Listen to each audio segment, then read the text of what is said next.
a snowman?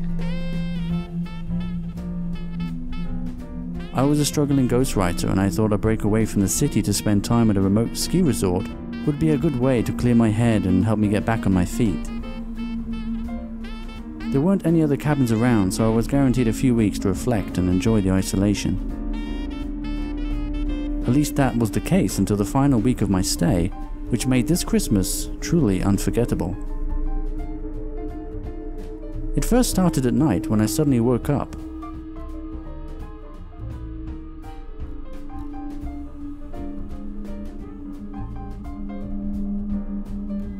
Initially, I didn't know if it was from something I heard or from a bad dream, but either way I felt compelled to look out the window. Which is when I noticed the snowman in the distance. Oh, that's a snowman?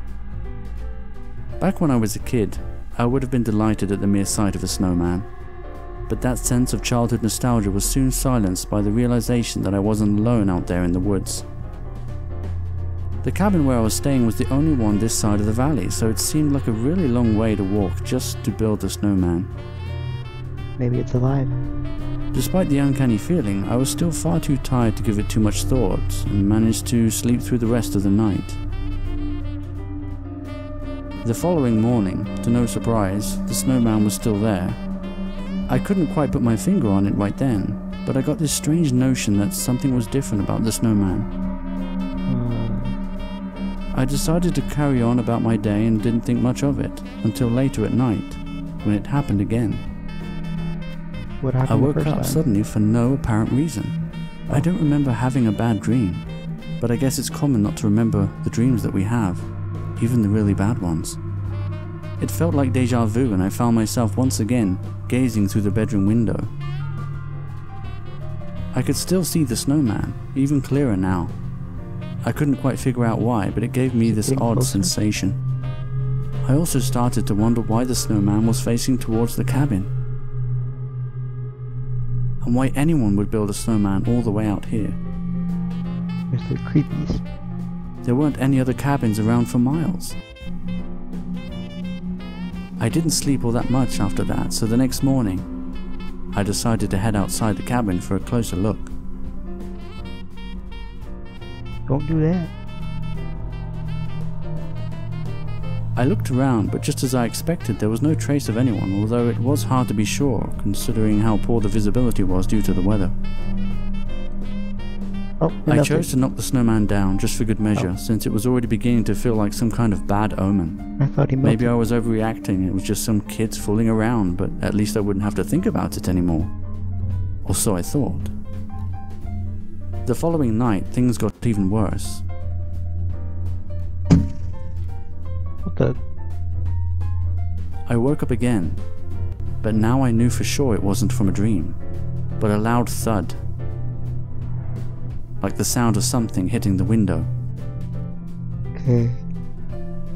I glanced through the window and was shocked to see the same snowman, identical from the day before. But you just knocked it down. I remember turning in quite late that night, and there was no sign of a snowman when I turned out the lights. So I was pretty sure that it wasn't a kid's prank. I mean, who would let their kids out this late to build a snowman? And what was that noise on the window? The last thing I wanted to do is go outside in the blistering cold, but I knew that if I waited until the morning, any footprints would most likely be covered by another thick layer of snow. I reluctantly got dressed, stepped outside and walked up to the snowman.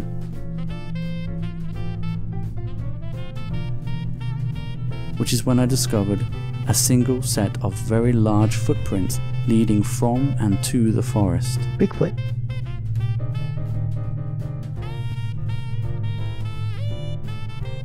I couldn't shake this feeling of being watched, and that somehow I had made things worse by destroying the last snowman.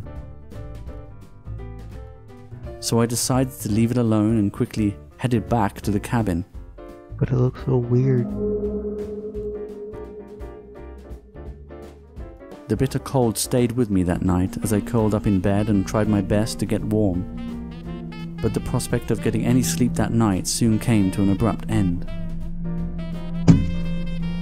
Uh-oh. The noise on the glass. Oh, I recognized it instantly. The sound of a snowball hitting the window. I knew deep down Mr. Snowman that it spitting could snowballs only at you. mean one thing. It's alive. Is it at your window? Oh shoot, it is.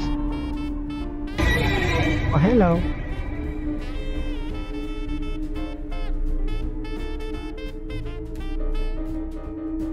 Needless to say, I didn't sleep a wink that night, and Well, I I wouldn't left the either. cabin the very next day.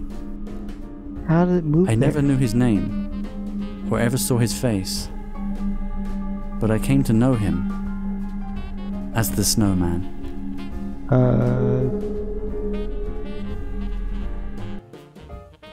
If a snowman just randomly appeared in my yard, I wouldn't go up to it.